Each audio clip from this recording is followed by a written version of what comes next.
제목 그대로입니다. 이 MB정부 특활비, MB정부를 겨냥하는 수사가 좀 이전과는 다른 양상을 흘려가고 있습니다.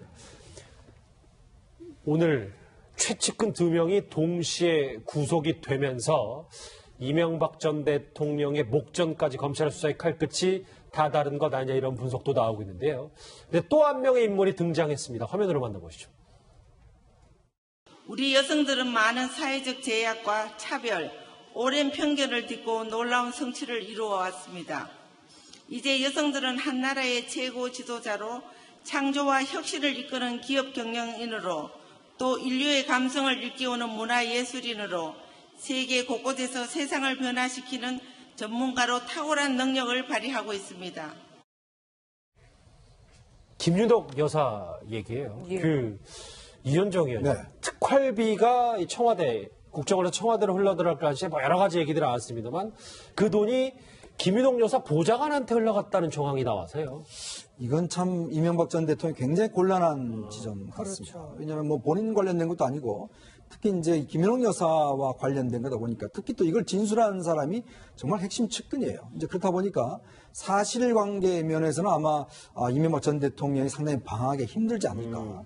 그리고 사실은 이제 왜 그러면 청와대에도 분명히 특수활동비가 있는데도 불구하고 왜 국정원 특활비를 이용해서 그것도 이 전 대통령뿐만 아니라 김윤옥 여사가 어디에 사용했는지 이게 아마 해외 순방이나 뭐 이럴 때 사용한 것으로 이제 보여지는데 문제는 이명박 전 대통령의 방어하기가 상당히 어려운 지점으로 가고 있지 않는가 싶습니다. 그래서 아마 오늘 또 뭐 이제 출근하지도 않는 그런 상황 같은데 이명박 전 대통령이요. 네, 정말 이제 핵심 측근한 김백준 전 비서관에 이어서 또 김희중 전 비서관도 이제 조사를 받고 다들 또 이제 진술을 했지 않습니까?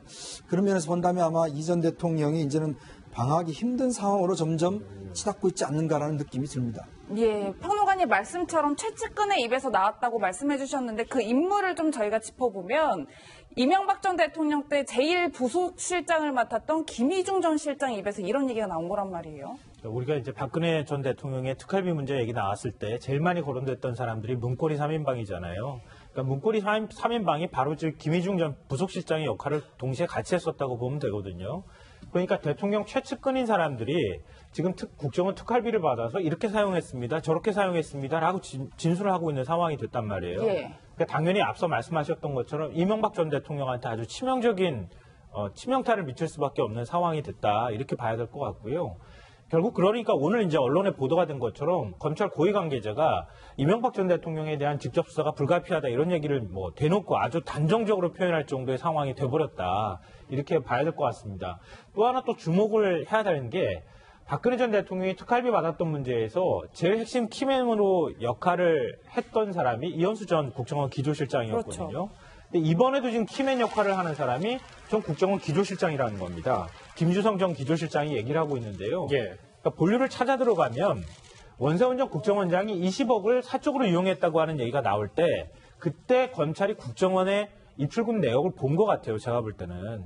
그러니까 입출금 내역을 확인을 하고 이명박 전 대통령 집권 시절에도 특활비가 건네졌다는 것들을 확보를 한 다음에 김희준 전 기조실장을 통해서 특활비가 건네졌다고 하는 사실까지 확인을 했고 그리고 그 얘기가 이른바 문고리 3인방이라고 하는 김희중 전 부속실장의 입에서까지 나오는 상황이 돼버렸기 때문에 결국은 이제는 이명박 전 대통령이 이 부분에 대해서 설명해야 되는 상황으로 계속 몰려가고 있는 것 아닐까 싶습니다. 예. 박상훈 소장님, 네. 2011년 10월에 보니까 대통령 미국 방문 앞두고 1억 원, 그걸 달러로 환전해서 김윤옥 여사 보좌관한테 줬다는 건데 미국 순방 앞두고 1억 원을 특활비로 받았다. 그 돈 어디다 쓰는 겁니까? 글쎄, 뭐, 여러 가지, 이제, 예를 들어서, 대사관, 예를 들어서, 과거 관행을 본다면, 미국을 방문하면 그 대사관들, 직원들 경력금으로 금일봉을 준다든지, 아니면 뭐, 금일봉 줘야 될 일이 좀 많이 있을 수도 있을 것 같습니다. 근데 그게 청와대 특활비로 주로 이제 쓰는 것인데, 이게 국정원 특활비가 청와대로 넘어와서, 1억 원 정도를 US로 바꿔가지고, 미국 순방 중에 제2부속실에 전달됐다는 것 아닙니까? 그럼, 그걸 무슨 쇼핑하기 위해서 그 돈이 필요한 것은 아니고, 과거, 지금은 어떤지 모르지만, 과거 대통령이 순방에 있을 때는 이른바 고생했다고 금일봉을 많이 줍니다. 이제 그런 비용으로 쓴 것인지, 어떤 것인지는 알 수 없겠으나, 이 문제는 두 분 말씀하고 좀 다른 측면에서 좀 말씀을 드리면, 이거를 제도적으로 다시 한번 전체적으로 역대 정부 87년 이후에 정부 거를 다 들여다볼 필요가 있다고 생각하는 것이 청와대가 관행적으로 청와대 특활비가 있음에도 불구하고 국정원 특활비 중에 상당 부분은 우리가 써도 된다라는 그런 일종의 모럴 해저드에 좀 빠져 있었던 게 아닌가라는 의구심도 있는 것이거든요. 그렇기 때문에 뭐 박근혜 정부, MB 정부까지 나왔기 때문에 87년 이후 국정원 특활비와 청와대 특활비가 어떻게 상호 연계돼서 쓰여지는지 이 문제도 한번 총체적으로 이 사건이 단락된 이후에 한번 짚어볼 필요가 있다고 저는. 방금 전에 영상이 2011년 10월 그러니까 김윤영 여사가 달러로 환전해서 1억을 받았다, 국정원 특허를 받았다고 했던 이명박 전 대통령이 디트로이트 자동차 공장을 방문했을 때 영상도 보고 계십니다. 예, 이현정 의원님 네. 저는 궁금한 게 저희가 앞서서 검찰의 깔끝이 이제 이명박 전 대통령을 향했다라고 표현은 하긴 했지만 일단은 이 특활비가 김은옥 여사를 보좌하던 행정관에게 전달됐다라는 진술까지 나온 거잖아요. 그렇죠. 그렇다면 저희가 전 영부인을 불러다가 검찰 조사를 한다, 이렇게 봐야 되는 걸까요? 근데 이거는 조금 절차상으로 보면 바로 조사하지는 못할 겁니다. 왜냐하면 일단 행정관을 조사를 해야 되겠죠. 근데 예를 들어서 김윤호 여사가 전혀 모르는 상황에서 그냥 행정관이 관례대로 알아서 이제 집행을 했다라면 본인은 모르고요. 이거는 사실 또 문제가 안 되는 것이고 또 그렇다고 해서 지금까지 드러난 상황을 갖고 전직 영부인을 소환한다. 이거는 좀 검찰이 너무 과하다라는 비판을 받을 수 있지 않습니까? 이제 그러다 보니까 일단은 1차적으로 검찰이 아마 이쪽 부속실, 제2부속실 행정관을 불러서 당시 어디에 쓰였는지 쓰임새와 관련해 조사를 하고 그것에 대해서 김용 여사가 인지를 한 것인지 과연 이 돈이 그냥 청와대 일반적인 돈이라고 인식을 한 것인지 아니면 김용 여사가 그 국정원 돈 가져오는 거 가져왔어요. 이렇게 이야기하지는 않았을 것이거든요. 뭐 지금 상상을 해보면. 근데 만약에 김용 여사도 이 사실을 인지했다라면 문제가 되겠죠. 그렇죠. 그렇지만은 그냥 관례대로 썼다라고 한다면 김용 여사까지 가기에는 상당히 힘들어지는 국면 아닌가. 그래서 이거는 좀 더 검찰의 수사가 좀 보충이 돼야 될 것 같습니다. 예. 그리고 이 국정원 특활비 관련해서 입을 연 또 한 사람이 있습니다. 화면 보시죠. 저도 이제 국정원에 대해서 바깥에 있을 때 생각은 좀 부정적인 부분도 많이 있었습니다. 그러니까 제가 이제 국정원장이 된다고 한다면은 국정원이 바뀌었다. 정말 국정원이 어떤 정치 개입이라든가 이런 거보다는 국익을 위해서 열심히 정말 일하는 부서다는 걸 느끼도록 바꿔보겠습니다. 단 한마디 진술도 안 할 것 같았던 원세훈 전 원장도 김성환 평론가님 이제 특활비 관련해서 2억 원 줬다고 실토를 하네요. 저는 왜 얘기했을까? 그러니까 거부할 수 없는, 그러니까 부인할 수 없는 증거가 있지 않고서 저렇게 말하진 않았을 거라고 생각하거든요. 예. 왜냐하면 원세훈 전 원장을 별명을 기자들이 붙인 게 자물쇠예요. 그러니까 그동안의 혐의와 관련해서 다 부인만 많이 해왔거든요.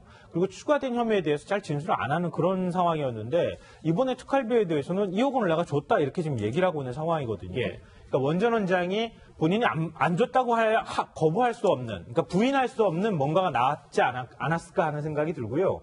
또 하나는 지금 청와대 기념품 만든다 그래가지고 기념품비를 지원하기 위해서 돈을 줬다 이렇게 지금 얘기를 하고 있는 상황인데 예. 앞서도 얘기가 나왔지만 영부인이 금일봉을 준다거나 이런 건 청와대 특활비로 충분히 해결할 수 있거든요. 그리고 청와대에 무슨 기념품비 만들 돈이 없어가지고 기념품비를 줬다고 얘기하는 이런 상황이 된 거는 제가 볼 때는 기념품비 외에 다른 특수한 목적으로 줬다고 얘기하는 거나 마찬가지 얘기를 하고 있다 이렇게 생각돼요. 예. 그러니까 그 청와대에서 박근혜 전 대통령 특활비와 비교를 해서 말씀드리면 그러니까 대통령이 지시를 했거나 최소한 대통령 최측근이 국정원에 얘기를 해야지 받을 수 있는 돈이에요. 국정원 특활비는. 그냥 아무나 달라고 해서 주는 돈이 아니잖아요. 그 돈은. 그러니까 대통령 주변에서 쓸 돈이었을 것이면은 거의 제가 볼 땐 틀림이 없다. 만약에 건네줬다고 한다면. 그런데 그걸 청와대 특활비로 해결할 수 없는 목적이었을 것이다. 이렇게밖에 추정을 못하는 거죠. 그러니까 대통령이 사적으로 돈을 쓸 수 있는 그리고 청와대의 기록이나 흔적을 남기지 않기 위해서 쓰는 돈이 과연 어떤 용도로 사용됐던 돈이냐. 이걸 지금 검찰이 찾아야 되는 그런 이제 과제를 안고 있다고밖에 볼 수 없을 것 같습니다. 최측근 2명이 동시에 구속됐기 때문에 이명박 전 대통령 측 비상 상황입니다. 그들의 목소리 들어보시죠. 참는 것도 한계가 있는 거지. 그렇게 해서 어느 한쪽에서 입을 열기 시작하면 이게 정치판이 진흙탕이 되죠. 진흙탕이 되면 문재인 정권은 이 진흙탕에 빠지는 거고 결국은 이명박 정권과 노무현 정권, 김대중 정권이 싸움이 되는 거죠. 그러니 이 정도에서 정도를 걷고 그런 비상식적인 정치 보복을 중단하는 게 옳다.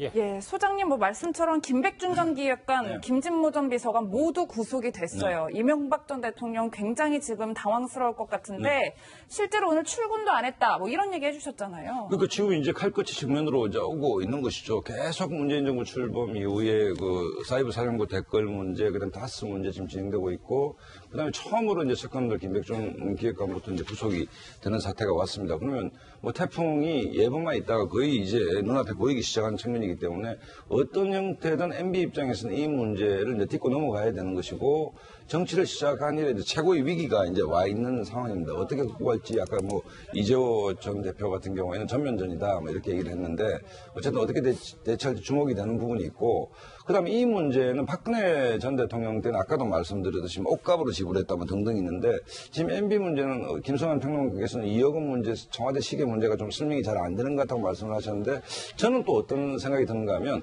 어느 부처든지 예산은 다 부족합니다. 그렇기 때문에 청와대에서 특활비 문제나 과거에 이게 좀 관행적으로 이른바 인마이 포켓하는 것이 아니고, 청와대 대통령 특활비가 항상 부족하기 때문에 국정원의 특활비를 같이 서는 어떤 모럴 해저드가 관행적으로 도덕적 했던 게 회의가 있을 수 아닌가 있다. 이런 생각도 좀 들어해봅니다. 알겠습니다.